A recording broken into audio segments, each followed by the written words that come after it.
Over the next 8 weeks, Ned went to his room with small scraps of paper hidden about him.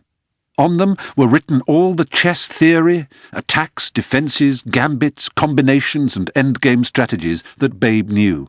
His course of instruction began with games played by Philidor and Morphy and masterpieces of the Romantic Age, games that, like paintings, had titles like The Evergreen, The Two Dukes and The Immortal.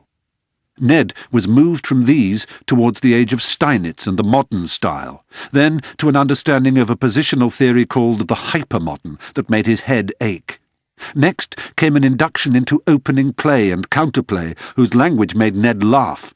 The Caro-Can and the Queen's Indian, the Sicilian and the French defences, the Gioco Piano and the Ree-Lopez, the Dragon variation, the Tartakova and the Nimzovich, the Queen's Gambit declined and the Queen's Gambit accepted, the Martial Attack, the Maroxy Bind, the Poisoned Pawn. "We shan't be friends until we can play a game of chess together. You have it in you to play a decent game. Everyone has it in them to play a decent game. It's nothing but memory and a refusal to think of yourself as a mental rabbit. If a soul can read and write, a soul can play a game of chess." There was so much Ned wanted to ask Babe, but any questions were waved aside over the board. "Chess, lad. Pressing Lidler's eyes, we will play a game of chess. Your move and watch your back rank." Dr. Mallow had paid a visit to the sunroom during Ned's first week there and ordered Babe away for a turn on the lawn. "I want to talk to my friend Thomas. I shall not move the pieces," the doctor had assured Babe, who shuffled away, mumbling oaths into his beard. "So how are you finding it, Thomas?" "It's a little strange," said Ned uncertainly. "He's a very peculiar man, and I don't really understand much he says. He can be very rude, but as long as I don't talk too much, he doesn't seem to mind me." "Have you talked to any other patients, I wonder?" "I try to sometimes," said Ned. "I don't know which of them speak English. I upset that man over there yesterday by taking a chair that was next to him, and he swore at me in English." "Yes, that is Dr. Michaels, a very unhappy man. You will never derive much sense from him, I fear. Unstable, but not dangerous. I am pleased, Thomas, that you are able to sit out here.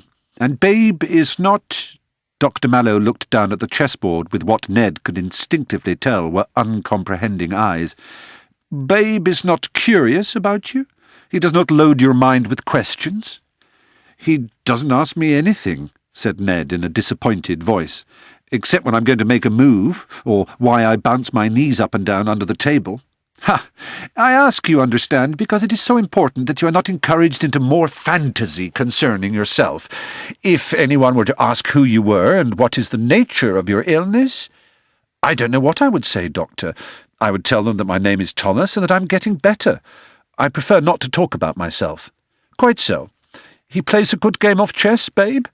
Ned shrugged. "I think not. You have a checkmate in 4 moves if you look closely," said Dr. Mallow, rising and taking his leave with a brisk and satisfied nod of his head. "Mate in 4 moves, my arse and the arse of every man here," Babe had hissed under his breath when Ned reported the conversation to him. "The bullshit of the man, the fraud and fakery of him. If you don't move up your H-pawn, you'll be the one to be mated, and in 1 move, never mind 4. "When can we talk of anything except chess, Babe?" "When you've beaten me." "But that's never." "Don't you believe it. I've written out the Nimzo Indian for you today. You'll love it." As the weeks passed, Ned found himself becoming more and more obsessed by their games.